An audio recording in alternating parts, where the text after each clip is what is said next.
Have any connection with Christians at that time? No connection at all. I just knew that Jesus is a prophet because they taught us that Jesus is a prophet. But it's interestingly, they also taught us that Jesus will come back to judge the world, but with someone whose name is my name, Mehdi, judge the world, according to the Shia Muslim. But Sunni doesn't believe that. But my journey is interesting, you know. But when I was in Dubai, I have to go back to Malaysia for a business trip. And what kind of business were you in? It's just a family business. My brother started to import and export some goods, you know, into Dubai, and you know, vice versa.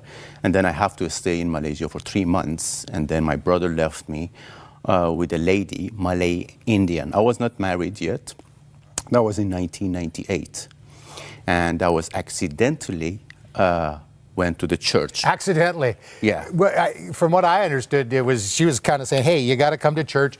You don't want to offend. Yeah. So you end up going to church. That's right, yeah. So I end up going to the church. And then I did not have any clue that I will live in Canada. No clue at all.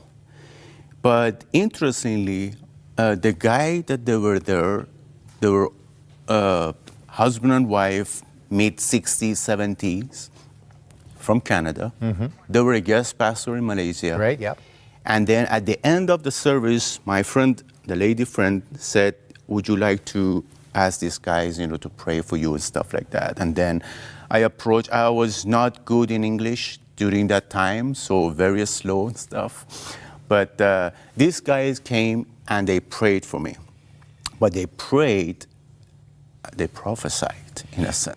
This is my experience I've found with Muslim people here in Canada, and I have many friends from Muslim backgrounds, is that when you ask, can I pray for you, they're very receptive. That's right, yeah. And so you were receptive. Yeah, I think no one rejects prayer. No one rejects prayer.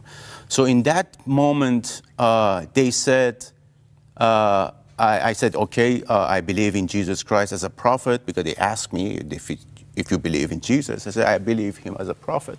So, okay, can we pray for you? They prayed for me. They said, you will go back to your own country, but you will not stay there. You'll go to an Arab country. We pray that God will meet you there in that Arab country.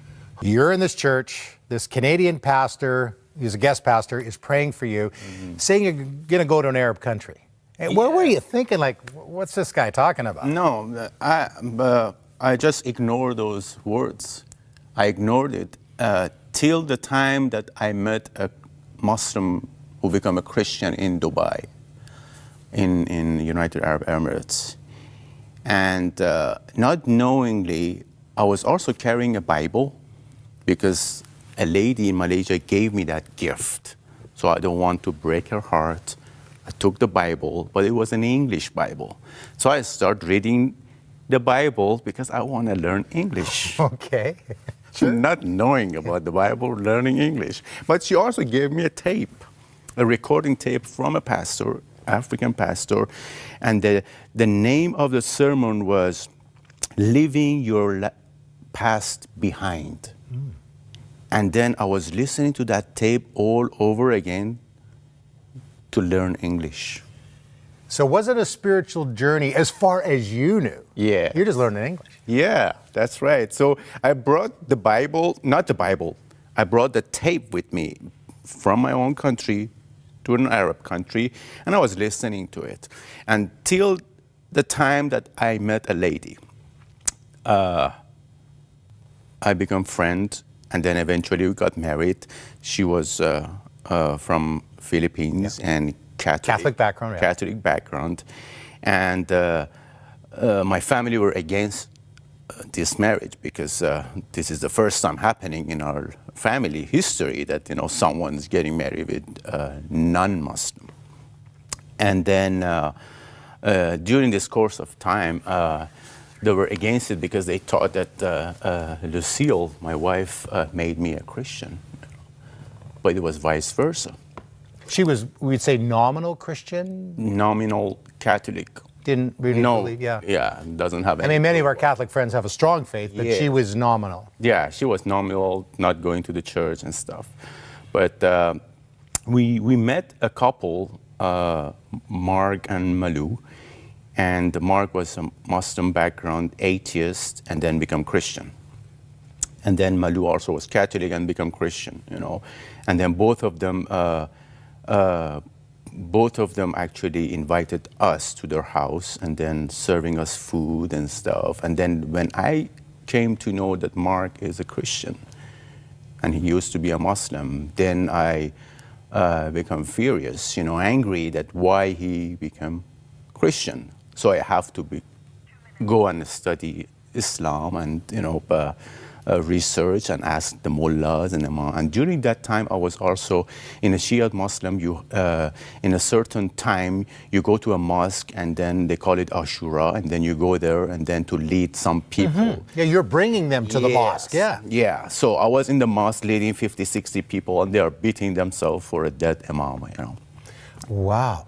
And so you eventually, though, after studying and maybe comparing the Bible to the Quran, you came to some conclusions that would change your life. Yeah, that's right. So they gave me a Jesus movie based on Book of Luke. I watched the movie over and over again, and every time I watched, I cry. And then I started reading the Bible because my intention was to bring Mark back to Islam. It took me 3 months. That struggle, because the moment I go to Mark's house, there is an atmosphere, which I can call it right now, is a love atmosphere that zip my mouth, that I can't talk to Mark anymore regarding, you know, Islam and Christianity and stuff. But he was talking to me and he was praying for me. And then, long story short, he brought his pastor to our house, and then I said to the pastor, I'm confused, you know, I can't reject Islam, I can't reject Christianity, I can't deny Christianity as well, so I will accept both religion, because they talk about God and stuff. And he said, no, it should be one, you know, because there is contradiction, you know, between these two. So he said, why don't you pray? And then I said, okay, in Islam we pray 5 times a day. You have to memorize the prayer. You know, you can talk to God in your own language. It's an Arabic prayer. Every Muslim knows that they have to memorize that Arabic prayer. And then I close my prayer. I look at the ceiling. I said, in my own language, I said, God, show me the truth. Show me the truth. I decided not to pray after 2 days, but I came back again. I came back to my Muslim prayer. I finished my prayer. My wife just going to bed, you know, with her own prayer and stuff. So 2 different perspective in the house, living there. And then I prayed the same prayer. I said, God, show me the truth. I want to know the truth. Which one is the truth? I said, God, I'm reading the Bible. I can't deny this is the love of God in it. And I can't deny my Islamic faith as well. I grew up in that. You were torn. Yeah, I grew up in that. And then I have to deal with the rejection, the fear of rejection. The fear of rejection from the family, from the government, losing friends and stuff, to follow one man who worth everything in the world. I have to deal with that battle. I said, God, show me the truth. And then I went to sleep, and then I had a dream.